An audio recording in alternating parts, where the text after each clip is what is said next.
Apat? Ayan, okay. Pila po kayo katulad ng kanilang pila?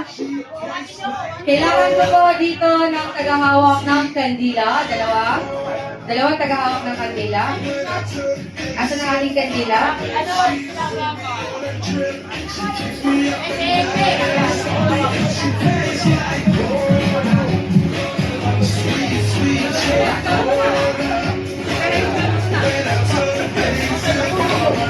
Okay, isa po na tagahawak ng kandila. Ayan. Dito kayo dito. Ayan. Okay, pwede po ba makairam ng lighter? Di po namin uusgahan, promise. Ayan. Lighter wala. Ang goal nyo po pag napatay nila, kailangan nyo po sindihan ka agad. Kailangan po tigisa kayo. Isa po po lighter. Ilipan pala yan, ilipan yan, babe. Pero with a twist. Kasi dapat nag-toothbrush sila. Hindi. Patay ang tagahawak. Okay, hawakan.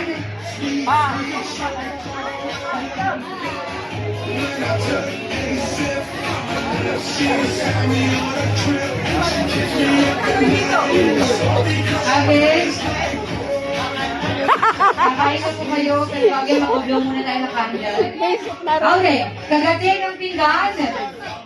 Kagatin ng pinggan. Atras po kayo ng kaunti, atras.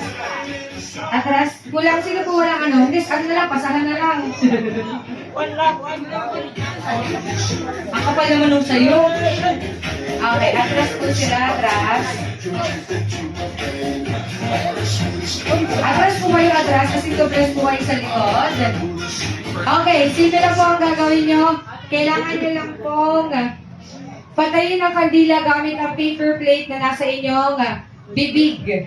Diskarte nyo po yan. Pag tapos na po ang lahat ng nasa inyong linya, kailangan nyo pong, bawal pong hipa ng mga nasa hawak ng kandila.